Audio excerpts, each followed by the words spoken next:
Now, I want to approach a topic that's much more complicated, so I'm going to slow this down so that you can stay with me on this. Remember the concept of yield to maturity?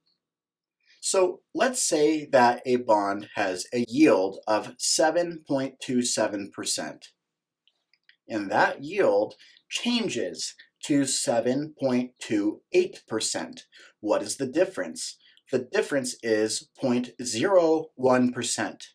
That, in the bond market, is known as a basis point. 0.01% on the yield to maturity of a bond is known as a basis point. Now let's take that number and multiply it times par value to discover how much each basis point is worth. If we take 0.01% and multiply it times $1,000 par value of a bond, we'll discover that each basis point on a bond is worth 10 cents. This is the number that you should keep in mind. So let's take a look at what this actually means. If, in theory, the interest rate goes up by 25 basis points, what should happen to the price of a bond in a perfect world? It should drop by $2.50, 25 basis points times 10 cents. If the yields on bonds drop by 50 basis points, what should happen to the price?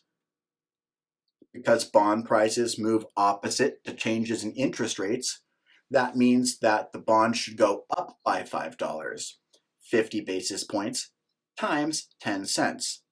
You must understand this concept of basis points for the exam.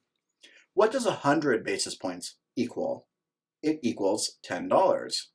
So every time a bond changes value by $10, that's a change of 100 basis points.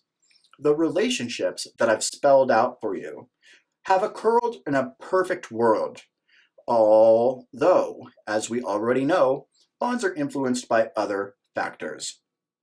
And what other factors affect how much a bond's price changes to each change in interest rates? Bond prices move opposite to changes in interest rates. As interest rates go up, bond prices go down. And as interest rates go down, bond prices go up. Very simple analogy. These are interest rate sensitive debt instruments. But what affects how much a bond goes up and down by? Let's look at the things that affect the price of a bond. One is the bond's risk of default. What is the likelihood that the bond won't be able to make its interest payments? In order to evaluate this, companies pay Moody's and Standard & Poor's to rate their bonds. And here we see a list of bond ratings by Moody's and Standard & Poor's. You can tell the difference between these two ratings with a simple little cheat. I like to call it that. S&P is all in capital letters, and therefore its ratings are all in capital letters. So as you can see here, that the highest rated on S&P is AAA, all capitals, whereas in Moody's it's AAA, AAA, but a capital letter to begin with and then two lowercase letters. What do these ratings tell you about a bond? The first four ratings from AAA down to BBB or BAA are considered to be investment grade ratings. These are the highest ratings that a bond can have and can indicate reasonable certainty that the bond will be able to make its interest payments. But what happens when a bond trading falls below these top four down to BB and BA, much lower ratings? When it falls to that level of ratings, it is said to have its first speculative elements, and the bonds are said to be junk bonds. A more marketing-friendly term came about, so junk bonds are now widely called high-yield bonds.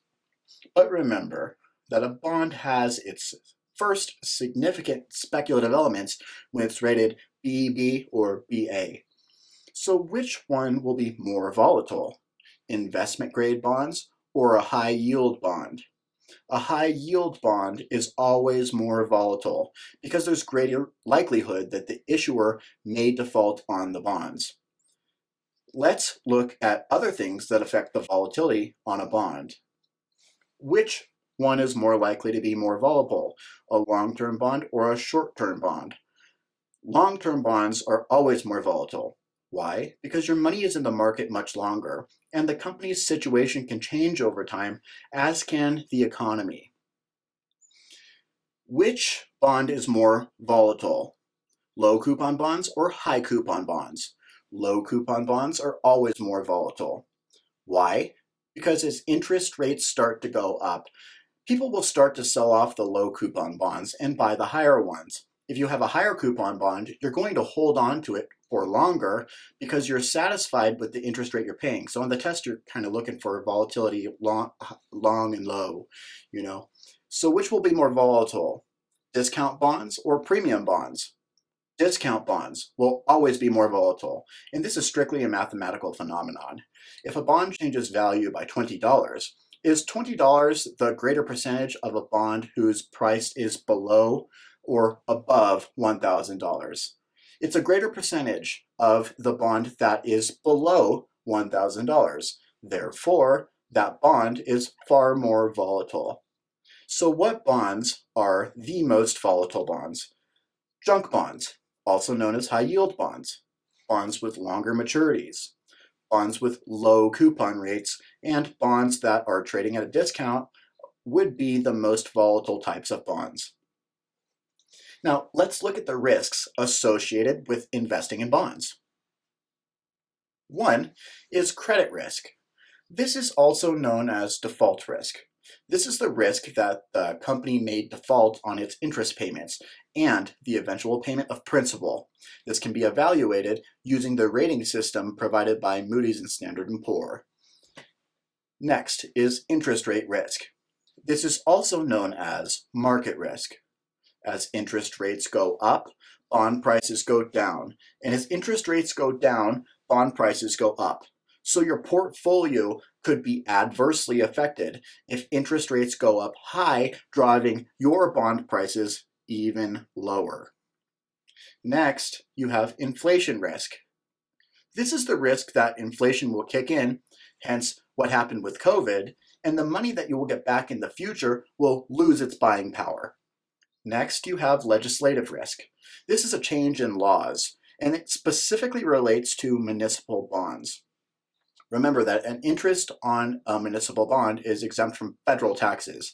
If for some reason that the government decides to make this interest taxable, the value of the municipal bond will drop. Also, the incentives that the people get from buying it would be removed. Next, you've got political risk. Political risk is almost always associated with bonds in the international market.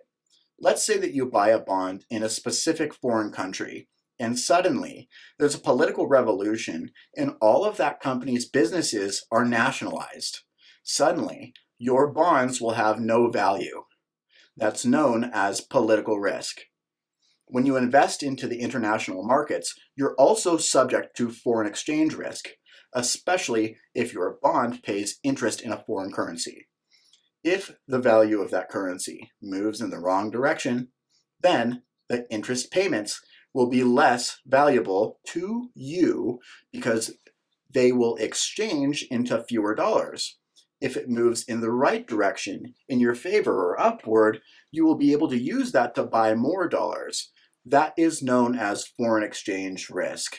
The next risk is reinvestment risk. Bonds pay interest periodically. If you want to reinvest that money, can you reinvest it at the same rate as your coupon rate, or can you only reinvest it at a lower rate?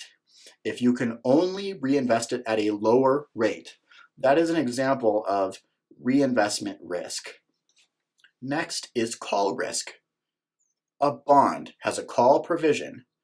When a bond has a call provision, You can be certain that the issuer will exercise that call when the interest rates start to go down. When interest rates fall, expect a call. Therefore, when the bond is called and you get your money back, you will only be able to reinvest it at a lower interest rate.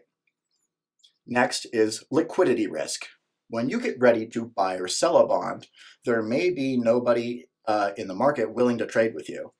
That is known as a thin market, and when that happens, the spreads between the bids and the offers start to widen, and it will cost you more and more to do a transaction in the market. Liquidity risk is high when the markets are very, very thin. And finally, we have marketability risk. This is the risk of going out and selling the bonds into the marketplace when you need to get rid of a bond and there's nobody there to buy it from you. These are the risks that people face when they buy bonds.